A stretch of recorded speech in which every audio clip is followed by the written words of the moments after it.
ሰላም ቤተሰቦቼ፣ ይህ አንድ ነገር ልበላችሁ የሚል ፕሮግራማችን ነው። እስቲ አንዳንድ ሀሳብ ላንሳላችሁ። ቀጭን ቆንጆ፣ ብልጥ ሀብታም፣ ጤነኛ ብትሆን ኖሮ ደስተኛ ትሆን ነበር? ይሄ ጥያቄ ለሁላችንም ነው ማለት ነው። ከእናንተ ቁጥጥር ውጪ ያለ ነገር ላይ ደርሳችሁ ደስተኛ እንሆናለን ብላችሁ የምታስቡ ሰዎች፣ ከእናንተ ቁጥጥር ውጪ ማለት የምትፈልጉትን የክብደት መጠን፣ የምትፈልጉትን አይነት አፍቃሪ፣ ፍጹም ለእናንተ የሚስማማ ስራ አግኝታችሁ ይሁን እንጂ ደስተኛ መሆን ያቃታችሁ ሰዎች የላችሁ? እነዚህ አሁን ቅድም የዘረዘርኳቸው ነገሮችን ብናገኝ ደስተኛ ሆናለሁ ብለን የምንል አንዳንድ ሰው ትዳር ባገኝ ደስተኛ ሆናለሁ፣ ደስታዬን የነጠቀው ትዳር አለማግኘቴ ነው ብሎ ያስባል። ያው ኤክስተርናል ነገር ነው፣ ትዳር ከውጭ የሚመጣ ስለሆነ ማለት ነው። ስለዚህ እሱ ከመጣ በኋላ ግን ትዳር ውስጥ ከገባ በኋላ ደግሞ ሌላ ችግር ሲገጥመው እናያለን ማለት ነው። ስራም እንደዚሁ ነው። ስራም ፈልገን እኔ እኮ ፓይለት መሆን እፈልጋለሁ፣ ዶክተር መሆን እፈልጋለሁ ብለን ፓይለትም ዶክተርም ከሆንም በኋላ የፈለግነው ነገር ከሆንም በኋላ ደስታ ደግሞ የራቀን ሰዎች የለንም?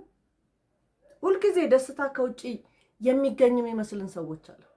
ለዚህም ነው ሰዎች ሲበሳጩ ቀጥታ ወደ መጠጥ ሄደው ከውጪ ያለን ነገር ደስታ ይሰጠናል ብለው መጠጥ የሚጠጡት ማለት ነው። ሌላም ነገር እንደዚሁ ማለት ነው። ይልቁኑ ውስጣችን ነው ደስታ መፈለግ ያለብን። ምንድን ነው ዛሬ ያሳዘነኝ ምንድን ነው ብለን፣ እኔ አሁን የሚሰማኝ ስሜት አለ። ደስታ ሲሰማኝ ያንን ደስታ ያመጣው ነገር ምንድን ነው ብዬ እፈልገዋለሁ ውስጤ፣ ከዛ አገኘዋለሁ ምክንያቱ ማለት ነው። ሀዘንም ሲሰማኝ ሀዘን ማለት ይሄ ውጫዊ ማልቀስ ምናምን አይደለም እኮ፣ ውስጣችን እዝን የሚልበት ጊዜ አለ። ስለዚህ እሱን ሀዘን ያመጣው ምንድን ነው ብለን መፈለግ መቻል አለብን።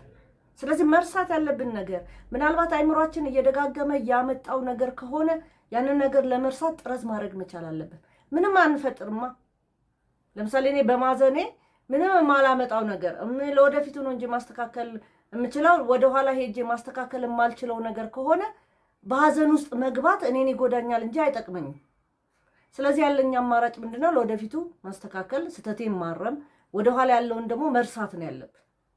ስለዚህ ብዙ ጊዜ ሰዎች የመርሳት ያለባቸውን ነገር መርሳት ስላቃታቸው ነው ሀዘን ውስጥ የሚገቡት ማለት ነው። እና ውስጣችን ነው ደስታንም ማግኘት የምንችለው ከውስጣችን እንጂ እነዚህ የምንላቸው ነገሮች ከውጭ የሚመጡ ነገሮች ሲሟልልን ደስተኛ እንሆናለን ብለን ማሰብ አይጠበቅብንም ማለት ነው።